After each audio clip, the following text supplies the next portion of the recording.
ಮಗಳೇ ಯೂಶಲಿ ತಿನ್ನುದಿಲ್ಲಲ್ಲಮ್ಮ.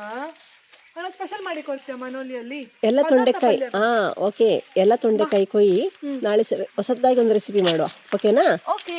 ಇಲ್ಲಿ ನೋಡು, ಇಷ್ಟು ಸಿಕ್ಕಿತ್ತು ಮನೋಲಿ ಟೋಟಲ್. ಓಕೆ ಓಕೆ, ಬಾ ಒಳಗೋಗು. ಎಲ್ಲಿಗೆ? ದನ ಮೀಸಕ.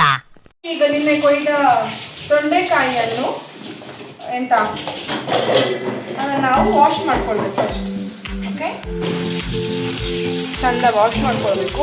ಮನೆಯಲ್ಲಿ ಆದ ತೊಂಡೆಕಾಯಿ ಆದ ಕಾರಣ ಅಷ್ಟು ಯಾವುದೇ ಕೆಮಿಕಲ್ಸ್ ಯೂಸ್ ಮಾಡಿರೋದಿಲ್ಲ. ಬಿಕಾಸ್ ಮನೆಯಲ್ಲಿ ಗೊಬ್ಬರ ಹಾಕಿ ಹಾಗೆ ಅಂದರೆ ಯಾವುದೇ ಪೆಸ್ಟಿಸೈಡ್ಸ್ ನಾವು ಯಾವುದೂ ಯೂಸ್ ಮಾಡಲಿಲ್ಲ ಇದಕ್ಕೆ. ಸೊ ಈಗ ನಾವು ನೆಕ್ಸ್ಟ್ ಪ್ರೋಸೆಸ್ ಎಂತಂದರೆ, ಇದು ಮನೋಲಿ ಉಂಟಲ್ಲ, ಇದನ್ನು ಮನೋಲಿ ತೊಂಡೆಕಾಯಿ ಎಂತ ಆಗೋದಿಲ್ಲ, ಗೊತ್ತಾಗ್ತದೆ. ತೊಂಡೆಕಾಯಿ ಅಂದರೆ ಮನೋಲಿ, ಆಯಿತಾ? ಇದನ್ನು ನಾವು ಈ ಥರ ಕಲ್ಲು, ಅದನ್ನು ಆ್ಯಕ್ಚುಲಿ ಇದನ್ನೆಲ್ಲ ಕ್ಲೀನ್ ಮಾಡಿದನ್ನೆಲ್ಲ ಇದನ್ನು ಕ್ಲೀನ್ ಮಾಡ್ಕೊಂಡಿದ್ದೇವೆ. ಇದನ್ನು ಜಜ್ಜಬೇಕು. ಜಾಸ್ತಿ ಆಯ್ತಮ್ಮ, ಅಮ್ಮ ಇದ್ದಾರೆ ವಿಡಿಯೋ ಮಾಡ್ತಾ. ಇಷ್ಟು ಸಾಕಾ? ಇಷ್ಟೇ. ಓಕೆ, ಇಷ್ಟು ಒಂದು ಪೆಟ್ಟು ಕೊಟ್ಟಾಯಿತು. ಜಿಮ್ ಬಾಡಿ ಅಂತ ಹೇಳಿ ಜಜ್ಜಿ ಬಿಡಬೇಡಿ. ಈ ಥರ ಒಂಚೂರು ನೆನೆಸಿರ್ಬೋದಿಲ್ಲ, ಈ ಥರ ಜಜ್ಜಬೇಕಂತೆ. ಬಬ್ಬು ಸೌಂಡ್ ಟೈಟ್ ಬೋರ್ಡ್ ಬಬ್ಬು ಬೈಕ್ ಸರಿ ಆಯ್ತು. ಎಲ್ಲ ಬುದ್ಧಿ ಆಯ್ತು ನೋಡಿ. ಲೈಟ್ ಆಗಿ, ತುಂಬಾ ಜಾಸ್ತಿ ಬುದ್ಲಿಕ್ಕಿಲ್ಲ, ಲೈಟ್ ಆಗಿ ಆಲ್ಮೋಸ್ಟ್ ಬುದ್ಧಿ ಆಯ್ತು. ಇವಾಗ ಅದೇ ಪಾತ್ರೆ ಹಾಕೊಂಡಿದ್ದೆ.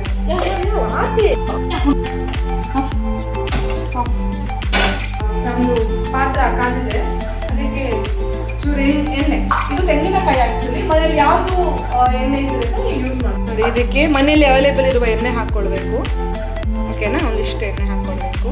ಆಮೇಲೆ ಇದು ಅಮ್ಮ ಗುದ್ದಿಟ್ಟಿದ್ದಾರೆ, ಇದು ಬೆಳ್ಳುಳ್ಳಿ, ಗಾರ್ಲಿಕ್. ಸೊ ಇದನ್ನು ನಾನು ಹಾಕ್ಕೊಳ್ತಿದ್ದೇನೆ. ಕಟ್ಟುತ್ತದೆ, ನೋಡ್ಕೊಳ್ಬೇಕು. ಅದಾದಮೇಲೆ ನಾನು ಗುದ್ದಿ ಇಟ್ಟಂತಹ ತೊಂಡೆಕಾಯನ್ನು ಹಾಕ್ತಿದ್ದೇನೆ. ನಿಧಾನಕ್ಕೆ ಹಾಕ್ಕೊಳ್ಬೇಕು, ಬಿಕಾಸ್ ಇದು ಹಾಕ್ತದೆ. ಇದಕ್ಕೆ ತುಂಬ ಇಂಗ್ರೀಡಿಯೆಂಟ್ಸ್ ಎಂತ ಹಾಕ್ಲಿಕ್ಕಿಲ್ಲ. ಎಣ್ಣೆ ಹಾಕ್ಕೊಂಡು, ಆಮೇಲೆ ಒಂಚೂರು ಬೆಳ್ಳುಳ್ಳಿ ಹಾಕ್ಕೊಂಡು, ಆಮೇಲೆ ನೀರು ಇರಬಾರ್ದು ಇದು ಹಾಕೊಳ್ಳೋದು, ತುಂಬ ನಿಂತ್ಕೊಂಡು ಹಾಕಬೇಕು. ಅದಾದ್ಮೇಲೆ ಮೆಣಸಿನ ಹುಡಿ ಮತ್ತೆ ಹುಣಸೆ ಹುಡಿ ಮತ್ತು ಉಪ್ಪು, ಇಷ್ಟು ಇಂಗ್ರೀಡಿಯೆಂಟ್ಸಲ್ಲಿ ಯಮ್ಮಿಯಾಗಿ ರೆಸಿಪಿ ಆಗ್ತದೆ. Okay, white and watch. ಇಲ್ಲ, ಅದಕ್ಕೆ ಒಂಚೂರು ಉಪ್ಪು, ಕಲ್ಲುಪ್ಪು ಹಾಕ್ತೇವೆ ನಾವು. ಯೂಶಲಿ ಕಲ್ಲುಪ್ಪು ಯೂಸ್ ಮಾಡ್ತೇವೆ. ಸೊ ಉಪ್ಪನ್ನು ಹಾಕ್ತೇವೆ ನಾವು.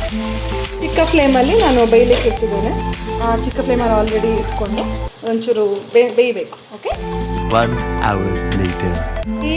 ಅದನ್ನು ಮತ್ತೆ ಚೆಕ್ ಮಾಡಬೇಕು ನಾವು. ಅಂತಂದರೆ ಅದು ಅಂದರೆ ಸೀದು ಹೋಗ್ತದೆ, ಅಂದರೆ ಅಡಿ ಹಿಡಿತದೆ. ಸೊ ನಾನು ಸತ್ಯ ಹೇಳ್ತೆ, ನನ್ನ ಕನ್ನಡ ನನಗೆ ಗೊತ್ತಾಗ್ತಿಲ್ಲ, ನಿಮಗೆ ನಂದು ಅರ್ಥ ಆಗ್ತಾ ಉಂಟಿಲ್ಲ ಅಂತ. ಅದನ್ನು ಚೆಕ್ ಮಾಡ್ಕೊಳ್ಬೇಕು. ನೋಡಿ, ಇದೊಂದು ಚೂರು ಕಲರ್ ಚೇಂಜ್ ಆಗಿದೆ, ನಿಮಗೆ ಕಾಣಿಸ್ತಿರ್ಬೋದು. ಆಲ್ಮೋಸ್ಟ್ ಬೆಂದಿದೆ ನೋಡಿ, ಈ ಕಲರಲ್ಲಿ ಬರ್ತದೆ ಬೆಂದಾದ್ಮೇಲೆ. ಇದಕ್ಕೆ ಯಾವುದೇ ಒಂದು ಚೂರು ಸಹ ನೀರೇ ಯೂಸ್ ಮಾಡಲಿಲ್ಲ, ಬರೀ ಎಣ್ಣೆಯಲ್ಲಿ ರೋಸ್ಟ್ ಮಾಡಿದ್ದಾರೆ. ಮೆಣಸಿನ ಹುಡಿ ಅಮ್ಮ ಹಾಕ್ತಿದ್ದಾರೆ ಇದಕ್ಕೆ. ಎಷ್ಟು ಬೇಕು ಅಷ್ಟು, ನಿಮಗೆ ಸ್ಪೈಸಿ ಎಷ್ಟು ಬೇಕೋ ಅದರ ಮೇಲೆ ಅದನ್ನು ನೋಡಿಕೊಂಡು ನೀವು ಅದಕ್ಕೆ ಚಿಲ್ಲಿ ಪೌಡರ್ ಅಂದರೆ ಮೆಣಸಿನ ಹುಡಿ ಆ್ಯಡ್ ಮಾಡ್ಕೊಳ್ಬೇಕು. ಜಾಸ್ತಿ ಎಂತ ಸ್ಪೈಸಿ ಬೇಕು ಅಂತಂದರೆ ಅದಕ್ಕೆ ನೀವು ಚೂರು ಪೆಪ್ಪರ್ ಅಂದರೆ ಕಾಳು ಮೆಣಸಿನ ಹುಡಿ ಆ್ಯಡ್ ಮಾಡ್ಕೊಳ್ಬೋದು. ಆ್ಯಕ್ಚುಲಿ ಕಾಳು ಮೆಣಸಿನ ಹುಡಿ ಹಾಕಿದ್ರೆ ಟೇಸ್ಟ್ ಅಷ್ಟು ಡಿಫ್ರೆಂಟ್ ಬರ್ತದೆ, ಕಲರ್ಸ್ ಅಷ್ಟು ಡಾರ್ಕ್ ಕಾಣಿಸ್ತದೆ. ನಾನು ಒಂದಿಷ್ಟು ಹುಣಸೆ ಹುಳಿಯನ್ನು ಆ್ಯಡ್ ಮಾಡ್ತಿದ್ದೇನೆ. ನಿಮಗೆ ಗೊತ್ತಾಗ್ತದೆ, ನಾನು ಅಂದಾಜಿಗೆ ಹಾಕೋದು. ನಾನು ಒಂದಿಷ್ಟು ಇದನ್ನು ನೀರಿಗೆ ಹಾಕಿ ನೀರಲ್ಲಿ ಸೋಪ್ ಮಾಡಿ ಇದನ್ನು ಹಾಕ್ತಿದ್ದೇನೆ. ಇದಕ್ಕೆ ಅದೇ ಹುಣಸೆ ಹುಳಿಯ ರಸ ಅಂದರೆ ನೀರನ್ನು ಹಾಕ್ತಾ ಆ್ಯಡ್ ಮಾಡ್ತಿದ್ದೇವೆ ನಾವು. ಚೂರು ಉಪ್ಪು ಕಮ್ಮಿ ಇದ್ದರೆ ನೀವು ಡೈರೆಕ್ಟಾಗಿ ಉಪ್ಪು ಹಾಕಬೇಡಿ. ಹುಣಸೆ ಹುಳಿಗೆ ನೀವು ನೀರು ಹಾಕ್ತೀರಲ್ಲ, ಆಗಲೇ ಅದಕ್ಕೆ ಉಪ್ಪು ಆ್ಯಡ್ ಮಾಡ್ಕೊಳ್ಳಿ. ಅದೇ ಅಷ್ಟೇ. ಇದು ರೆಡಿ ಆಯಿತು. ಒಂಚೂರು ಕುದಿ ಆದಮೇಲೆ ನೀವು ತಿನ್ಬೋದು. ನಾವು ಬಾಯ್ಲ್ ರೈಸ್ ತಿಂತೇವೆ, ಸೊ ಯಾವುದಕ್ಕೂ ಸಹ ಆಗ್ತದೆ. So you can have it. Will be very yummy actually. ಉಪ್ಪಿನಕಾಯಿ ಥರ ಸಕ್ಕತ್ತಾಗಿರ್ತದೆ ಮಾತ್ರ. ವೆಜಿಟೇರಿಯನ್ಸಿಗೆ ಸ್ಪೈಸಿ ಇಷ್ಟ ಅಂತಂದರೆ ಯು ಮಸ್ಟ್ ಟ್ರೈ ದಿಸ್.